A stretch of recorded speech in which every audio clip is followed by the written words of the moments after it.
ഓരോ ദേശത്തിനും ഓരോ കഥകളുണ്ട്. ഓരോ ഓർമ്മകളുമുണ്ട്. ചിലത് എഴുതി വെച്ചവ, ചിലത് നമ്മൾ കേട്ടവ. ഇക്കോസ് ഓഫ് കേരള പോഡ്കാസ്റ്റിലേക്ക് സ്വാഗതം. ഞാൻ വാണിപ്രഭ, ഒരു ശരാശരി മലയാളി. ഇതിനു മുൻപുള്ള എപ്പിസോഡുകൾ കേട്ട നിങ്ങൾക്ക് ഇതിനകം മനഃപ്പാഠമായി കാണുമല്ലോ 25 വർഷ കാലയളവിൽ ശ്രീ കൊട്ടാരത്തിൽ ശങ്കുണ്ണി എഴുതിയ 128 കഥകൾ അടങ്ങുന്നതാണ് ഐതിഹ്യമാലയെന്ന്. ശ്രീ കൊട്ടാരത്തിൽ ശങ്കുണ്ണി ഐതിഹ്യമാല എഴുതാൻ ഉണ്ടായ സാഹചര്യം നിങ്ങൾക്കറിയാമോ? മലയാള മനോരമയുടെ സ്ഥാപകനായ കണ്ടത്തിൽ വർഗീസ് മാപ്പിളയുടെ സ്നേഹം നിറഞ്ഞ നിർബന്ധത്തിന് വഴങ്ങിയാണ് ശ്രീ കൊട്ടാരത്തിൽ ശങ്കുണ്ണി ഐതിഹ്യമാല കഥകൾ എഴുതാൻ ആരംഭിച്ചത്. അതിനു പിന്നിലും ഒരു കഥയുണ്ട്. അത് ഞാൻ വേറൊരു അവസരത്തിൽ പറയാം. അത് സ്നേഹത്തിന്റെ കഥയാണ്, സൗഹൃദത്തിന്റെ കഥയാണ്.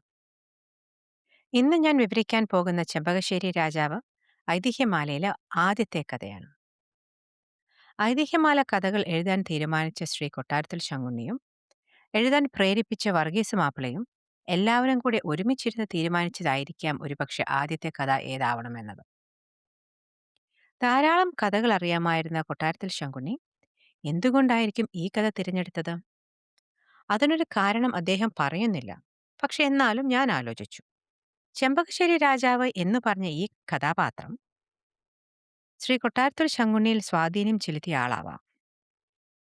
എന്തായാലും ചെമ്പകശ്ശേരി രാജാവിന്റെ കഥയിലേക്ക് നമുക്ക് കടക്കാം. കേരളത്തിൽ ഏകദേശം 160, 170 അടുപ്പിച്ച് രാജകുടുംബങ്ങൾ അല്ലെങ്കിൽ നാട്ടുരാജാക്കന്മാരുണ്ടായിരുന്നു, ചെറുതും വലുതുമായി. നേരത്തെ മലബാർ സീരീസിൽ ഞാൻ പറഞ്ഞിരുന്ന അറക്കൽ ബീവി ഏക മുസ്ലിം രാജകുടുംബവും ഇവ കൂടാതെ 3 ബ്രാഹ്മണ രാജകുടുംബങ്ങളും ഉണ്ടായിരുന്നു. ബാക്കിയുള്ളതെല്ലാം നായന്മാരും അല്ലെങ്കിൽ ക്ഷത്രിയരുമായിരുന്നു. അങ്ങനെ ഒരു ബ്രാഹ്മണ രാജകുടുംബമാണ് ചെമ്പകശ്ശേരി രാജാവിൻ്റേത്. നിങ്ങൾ ആലോചിച്ചിട്ടുണ്ടോ രാജകുടുംബങ്ങൾ എവിടെയാവും തുടങ്ങിയതെന്ന്?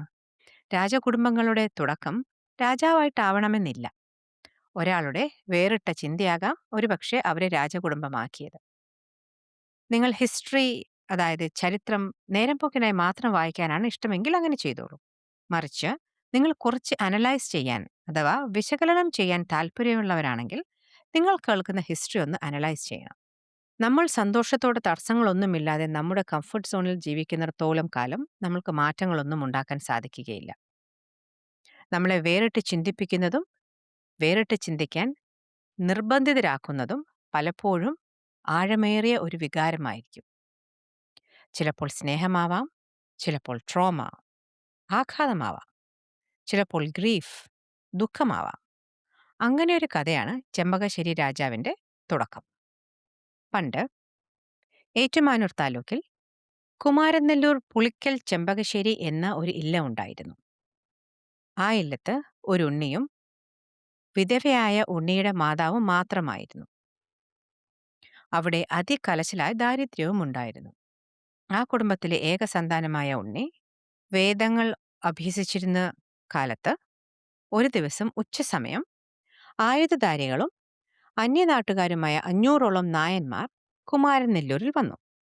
അവർ കോഴിക്കോട്ടു രാജാവും കൊച്ചി രാജാവും തമ്മിലുണ്ടായ യുദ്ധത്തിൽ പരാജിതന്മാരായി പ്രാണരക്ഷാർത്ഥം ഓടിപ്പോന്ന സൈനികരായിരുന്നു. 2-3 ദിവസമായിട്ട് ഭക്ഷണം കഴിക്കാത്തതിനാൽ അവർ അത്യന്തം ക്ഷീണിതരായിരുന്നു. അവർ കുമാരനെല്ലൂരെത്തിയപ്പോൾ ഒരു കുളക്കടവിൽ ചിലരെ കണ്ടു. ഞങ്ങൾ ഭക്ഷണം കഴിച്ചിട്ട് ഇന്നേക്കും 2-3 ദിവസമായി. എവിടെ ചെന്ന് ആരോട് ചോദിച്ചാലാണ് ഞങ്ങൾക്ക് ഒരു നേരം ആഹാരം കിട്ടുന്നത് എന്ന് ചോദിച്ചു. ചിലർ ഇത് കേട്ടിട്ടും ഒന്നും മിണ്ടാതെ പോയി. ചിലർ തിരിഞ്ഞു നിന്ന് അതാ ആ പുറകെ വരുന്ന ബ്രഹ്മചാരിയോട് ചോദിച്ചാൽ മതി, അദ്ദേഹം ധാരാളം സ്വത്തും ഔദാര്യവുമുള്ള ആളാണ് എന്ന് പറഞ്ഞു. അവർ ഈ പറഞ്ഞത് പരിഹാസമായിട്ടാണെന്ന് സൈനികർക്ക് മനസ്സിലായില്ല.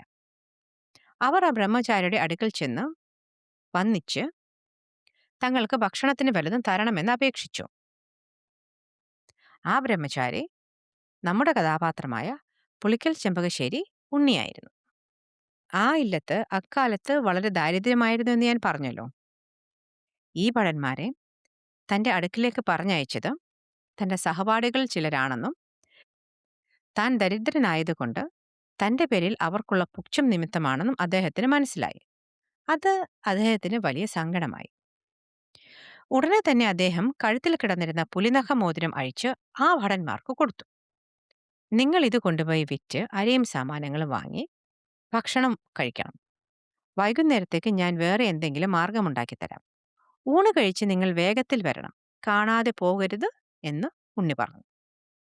ആ ഭടന്മാർ പുലിനഖ മോതിരം കൊണ്ടുപോയി വിറ്റ് അരി മുതലായവ വാങ്ങി ഭക്ഷണമുണ്ടാക്കി കഴിക്കുകയും ഇപ്രകാരം ഔദാര്യമുള്ള ആ ബ്രഹ്മചാരി ഏതില്ലത്തിലെയാണെന്നും അദ്ദേഹത്തിന്റെ അവസ്ഥ ഏത് പ്രകാരമാണെന്നും എല്ലാം ചോദിച്ചു മനസ്സിലാക്കി. അതിനുശേഷം അവർ അദ്ദേഹത്തിന്റെ അടുക്കൽ ചെന്ന്, ഇനി അടിയങ്ങൾ എന്തു വേണമെന്ന് കൽപ്പിക്കണം. കൽപ്പന ചെയ്യാൻ അടിയങ്ങൾ സന്നദ്ധരാണ്. ഇന്നു മുതൽ അവിടുന്ന് അടിയങ്ങളുടെ തമ്പുരാനാണ് എന്ന് പറഞ്ഞു. ഇനി അടിയങ്ങൾ മറ്റൊരാളെ ആശ്രയിച്ച് ഉപജീവിക്കണമെന്ന് വിചാരിക്കുന്നില്ല എന്നും പറഞ്ഞു. ഇത് കേട്ട് ബ്രഹ്മചാരി, നിങ്ങൾക്ക് ഭക്ഷണത്തിന് എന്നല്ല, എനിക്ക് കഴിക്കാനുള്ളതുകൂടി എന്റെ കയ്യിലില്ല. അത് നിങ്ങൾ എനിക്കുണ്ടാക്കി തരണമെന്ന് ആവശ്യപ്പെട്ടു. അതിനാൽ നിങ്ങൾ ആദ്യമായി വേണ്ടത് ഉച്ചയ്ക്ക് നിങ്ങളെ എന്റെ അടുക്കിലേക്ക് പറഞ്ഞയച്ചവരുടെ ഇല്ലങ്ങളിൽ കയറി കൊള്ളയടിച്ച് സർവസ്വവും അപഹരിക്കണമെന്നാണ് പറഞ്ഞത്.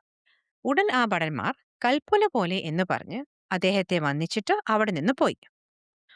ഓരോ നമ്പൂതിരിമാരുടെ ഇല്ലങ്ങളിൽ കയറി കൊള്ളയടിച്ച് എന്ന് മാത്രമല്ല, അവരെ നിഗ്രഹിക്കുകയും ചെയ്തു. പുളിക്കൽ ചെമ്പകശ്ശേരിയിലെ ഉണ്ണി ഒരു ദിവസം അക്കാലത്ത് ഈ ദേശങ്ങളുടെ എല്ലാം അധിപനായിരുന്ന രാജാവിന്റെ അടുക്കൽ ചെന്ന് തനിക്ക് താമസിക്കാൻ സ്വന്തമായി ഒരു ഇല്ലമില്ലെന്നും വില കൊടുത്ത് വാങ്ങാൻ തനിക്ക് സ്വത്തില്ലെന്നും താൻ ഒരു ദരിദ്രനാണെന്നും ഇല്ലത്ത് താനും മാതാവുമല്ലാതെ മറ്റാരുമില്ലാത്തതിനാൽ ഒരു പുരയിടം ദാനമായി തരണമെന്ന് അറിയിച്ചു. ഇത് കേട്ട രാജാവ് ഉണ്ണിക്ക് ഒരു ദിവസം കൊണ്ട് വെട്ടിയെടുക്കാവുന്നിടത്തോളം വിസ്താരത്തിൽ ഒരു പുരയിടം നമ്മുടെ രാജ്യത്തിനകത്ത് നിന്ന് എവിടെയെങ്കിലും അനുവദിച്ചിരിക്കുന്നു എന്ന് പറഞ്ഞു. ഇത് കേട്ട ഉണ്ണിക്ക് വലിയ സന്തോഷമായി. എന്നാൽ ഒരു ഉറപ്പിനായി ഈ വാഗ്ദാനം ഒരു പ്രമാണമാക്കി, അതായത് ഒരു ലീഗൽ ഡോക്യുമെന്റ് ആക്കി തരണമെന്ന് അഭ്യർത്ഥിച്ചു. രാജാവ് അത് ഉണ്ണിക്ക് ഒരു പ്രമാണമാക്കി ഒപ്പിട്ട് കൊടുക്കുകയും ചെയ്തു. അതിന് പിറ്റേന്ന് തന്നെ നമ്മുടെ ഈ ഉണ്ണി ഒരു ഉടവാളുമായി പുറപ്പെട്ട് ആ പ്രദേശത്തിന് ചുറ്റും ആ വാളുകൊണ്ട് ഓരോന്ന് വെട്ടിക്കൊണ്ട് പ്രദക്ഷിണമായിട്ട് വന്നു. ഒരു ദിവസം കൊണ്ട് വെട്ടിയെടുക്കാവുന്ന സ്ഥലം എടുത്തോളാനാണല്ലോ പറഞ്ഞത്. അതിനാൽ അദ്ദേഹം തന്റെ ഉടവാളുകൊണ്ട് വെട്ടിയെടുത്ത സ്ഥലമാണ് ഉടവാളൂര് എന്ന് പേരിട്ടു. ആ ഉടവാളൂരാണ് കാലക്രമേണ കുടമാളൂർ എന്നായി തീർന്നത്. ആ പ്രദേശത്തെ ഇന്നും കുടമാളൂർ എന്ന് തന്നെയാണ് വിളിച്ചു വരുന്നത്. അദ്ദേഹം പിന്നെ അവിടെ ഒരു ഭവനം പണിയുകയും ആ പ്രദേശത്തിന് ചുറ്റും ഒരു കോട്ട കെട്ടുകയും തന്റെ മാതാവിനോടുകൂടി സ്ഥിരതാമസമാക്കുകയും ചെയ്തു. ഭടന്മാർ ഓരോ സ്ഥലങ്ങളിൽ കയറി കൊള്ള ചെയ്തു കൊണ്ടുവരുന്ന അളവറ്റ ധനം കൊണ്ട് അദ്ദേഹത്തിന് സമ്പാദ്യവും ധാരാളമായി. ഇങ്ങനെ ആ ദേശത്തിന്റെ ആധിപത്യത്തോടും രാജപദവിയോടും കൂടി ആ ഉണ്ണി സൈന്യസമേതം അവിടെ തന്നെ താമസിച്ചു തുടങ്ങുകയും അദ്ദേഹത്തെ എല്ലാവരും പുളിക്കൽ ചെമ്പകശ്ശേരിയിലെ കൊച്ചു തമ്പുരാൻ എന്ന് വിളിച്ചു തുടങ്ങി. അനന്തരം അദ്ദേഹത്തെ എല്ലാവരും ചെമ്പകശ്ശേരി തമ്പുരാൻ എന്നും ചെമ്പകശ്ശേരി രാജാവ് എന്നും പറഞ്ഞു തുടങ്ങുകയും ചെയ്തു. അങ്ങനെ പുളിക്കൽ ചെമ്പകശ്ശേരി നമ്പൂരി ചെമ്പകശ്ശേരി രാജാവായി തീർന്നു.